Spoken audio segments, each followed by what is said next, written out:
NDA की बैठक में मिट गई दूरियां, चिराग पासवान और चाचा पशुपति पारस का आमना सामना हुआ तो कैसा रहा माहौल, जाने।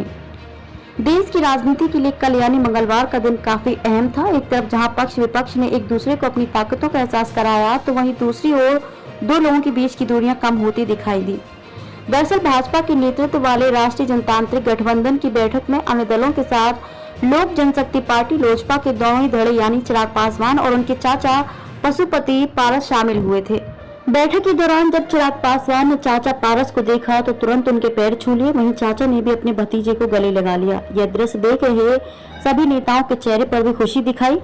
रामविलास पासवान के निधन के बाद से आपको बता दें कि रामविलास पासवान के निधन के बाद से ही चाचा और भतीजे में पार्टी को लेकर रार शुरू हो गई थी।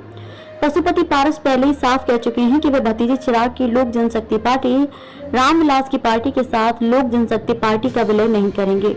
हालांकि चिराग ने पैर ऐसे समय छुए हैं जब दोनों ही नेता हाजीपुर लोकसभा सीट पर चुनाव लड़ने को अपने अपने दावे कर रहे हैं। कुछ दिनों पहले पशुपति ने कहा था कि चिराग का हाजीपुर में कोई अस्तित्व नहीं है, पता नहीं वे वहां क्यों अपना समय खराब कर रहे हैं। ऐसे में अब देखना दिलचस्प होगा कि क्या दोनों नेताओं के बीच सुलह हो जाएगी। पीएम मोदी ने भी लगाया गले। गौरतलब है कि बेंगलुरु में कल विपक्ष ने बैठक कर अगले साल होने वाले लोकसभा चुनाव का एजेंडा तय किया, तो दूसरी तरफ 38 दलों के साथ एनडीए ने भी विपक्ष को टक्कर देने का संदेश दिया। इस बीच चिराग पासवान ने चाचा का ही दिल नहीं जीता, बल्कि पीएम मोदी ने भी उन्हें गले लगाया। इसका वीडियो चिराग ने खुद ट्विटर पर शेयर किया है। हाजीपुर सीट को लेकर लड़ाई। हालांकि चिराग पासवान ने मंगलवार को हाजीपुर पर अपना दावा जताया, साथ ही अपने चाचा के बयान पर कहा कि हाजीपुर मेरे पिता रामविलास पासवान का गढ़ है और जिम्मेदारी संभालना मेरा कर्तव्य है।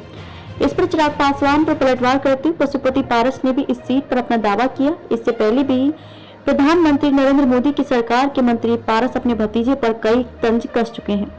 उन्होंने सवाल उठाया था कि ऐसा क्या था कि जब आपके पिता जीवित थे तो आपको जमुई से चुनाव लड़ने के लिए कहा गया था, हाजीपुर से नहीं। सुलह के संकेत। आपको बता दें कि एनडीए की बैठक शुरू होने से पहले पारस के नेतृत्व वाले गुट ने कहा था कि एनडीए में चिराग पासवान के प्रवेश का विरोध नहीं करेंगे, लेकिन वे उनका स्वागत भी नहीं करेंगे। हालांकि अब पासवान ने सुलह पर जोर दिया है। उन्होंने कहा कि वे दोनों अब एनडीए का हिस्सा हैं और उन्हें अब आगामी चुनाव जीतने पर ध्यान केंद्रित करना चाहिए। पासवान ने मांगी इतनी सीटें। सूत्रों के अनुसार पासवान ने केंद्रीय मंत्री अमित शाह के साथ बातचीत के दौरान अपनी पार्टी के लिए 6 लोकसभा और 1 राज्यसभा सीट की मांग की थी। यह ज्ञात नहीं है कि उनका अनुरोध स्वीकार किया गया था या नहीं। वही मीडिया रिपोर्ट के मुताबिक अपने चाचा के साथ सुलह की संभावना के बारे में पूछे जाने पर चिराग पासवान ने कहा कि पशुपति पारस उनके लिए पिता की तरह हैं, लेकिन उन्होंने पारस की टिप्पणियों का उल्लेख करते कहा कि इससे मुझे दुख हुआ है।